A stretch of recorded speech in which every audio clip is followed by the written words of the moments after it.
रात का आखिरी पहर, गोलियों की तड़तड़ाहट, टैंकों की घनगरज और सड़कों में नारे लगाते जवान, बूढ़े और बच्चे। ये तुर्की में 15 जुलाई 2016 के मनाजिर हैं। उस एक रात में क्या कुछ नहीं।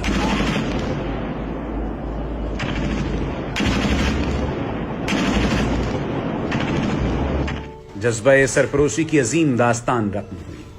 उस एक रात में तुर्की में जमहूरियत की फतह का दरवाजा खोला और कौमी यकजहती की बेमिसाल तारीख रकम कर दी।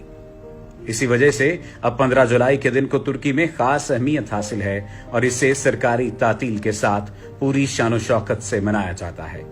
आइए आपको इस तारीखी रात में रूनुमा होने वाले वाकयात से आगाह करते हैं।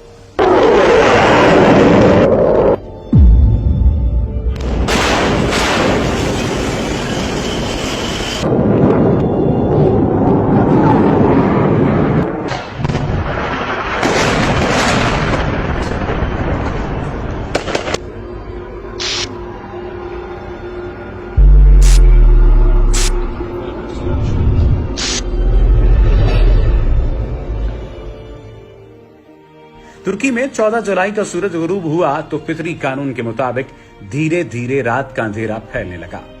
ये बज़ाहिर रोज का मामूल था, मगर आज कुछ खास भी था। रात की तारीकी में इजाफा हुआ तो काले फौजी बूट अपनी बैरकों से निकलने लगे और जुल्मत के मुहिब साहिब पार्लियामेंट हाउस की तरफ बढ़ने लगे।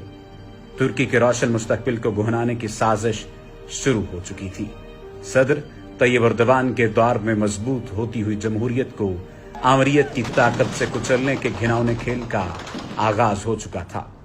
ऐवान सदर, पार्लियामेंट हाउस और टीवी स्टेशन की इमारतों को फौज अपने घेरे में ले चुकी थी। फजा में हेलीकॉप्टर और सड़कों पर टैंक दौड़ने लगे थे। सदर तैयब एर्दोगान मुल्क से बाहर थे और अपने वतन की तरफ आज़्म सफर। उन्हें सूरत हाल की संगीनी का अंदाजा हुआ तो उन्होंने अमरीकी न्यूज चैनल की बराह रास्त नशरियात के जरिए अपनी कौम को खतरे से आगाह करना शुरू कर दिया।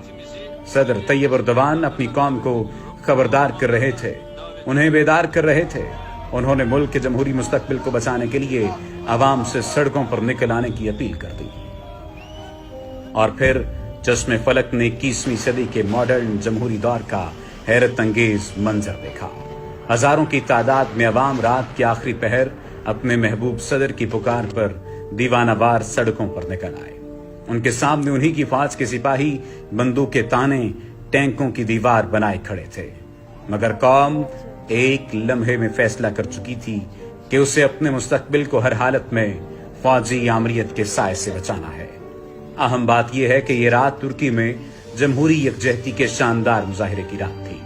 सड़कों पर निकलने वाले सिर्फ आक पार्टी के कारकुन ही नहीं थे, बल्कि कम्युनिस्ट, सेकुलर, लिबरल, कौम परस्त, इस्लाम पसंद, गरज ये कि हर मकतबा फिक्र से ताल्लुक रखने वाले अफराद ने इस रात तुर्की में जमहूरियत को बचाने के लिए अपनी जान हथेली पर रखकर सड़कों पर निकल आए और फौजी एक्शन के सामने अज़्म हिम्मत, जुर्रत व इस्तकामत की दीवार बन गए। दिल थाम कर देखिए, अवाम को अपने मजमूम मकासद की राह में रुकावट बनते देखा तो फौजी टैंक बिफर गए और अपने ही अवाम के ऊपर चल दौड़े। बहुत से लोग इन टैंकों के नीचे कुचले गए।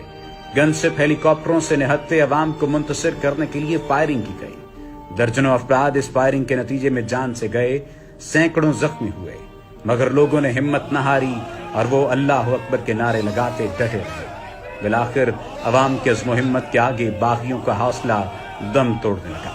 वो सोच भी नहीं सकते थे कि कोई कैसे गोली और बंदूक के आगे सीना सफर हो सकता है, मगर बाशऊर तुर्क अवाम ने ये कर दिखाया और अपनी जुर्रत व कुर्बानी से तारीख रकम कर दी।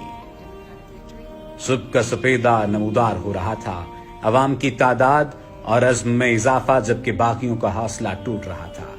साजिश बेनकाब और बगावत नाकाम हो चुकी थी। पुलिस और अवाम मिलकर बागी फौजियों को गिरफ्तार कर रहे थे। बहुत से बागियों ने अवामी रद्द अमल देखकर खुद ही हथियार डाल दिए थे। इस तरह 15 जुलाई की सुबह का सूरज 250 शहदा के खून की सुर्खी लिए नमूदार हो रहा था। सदर तैयब एर्दोगान बहिफाजत अपनी सरजमीन पर उतर चुके थे। फौजी बगावत की पुष्टपनाही करने वाली तंजीम फीतों को दहशतगर्द करार देकर पाबंदी लगा दी गई। बगावत में शरीक फौजियों को عدالتی ٹرائل کے ذریعے سزائیں سنائی گئیں اور ترکی میں جمہوریت پر شب خون مارنے والی فوجی روایت کا باب ہمیشہ کے لیے بند کر دیا گیا۔ اب ہر سال ترک قوم 15 جولائی کو شہداء کی یاد، جمہوریت کی بالادستی اور ملی یکجہتی کے دن کے طور پر شایان شان طریقے سے مناتی ہے کہ زندہ قومیں اپنے شہداء کی قربانیوں کو فراموش نہیں ہونے دیتی۔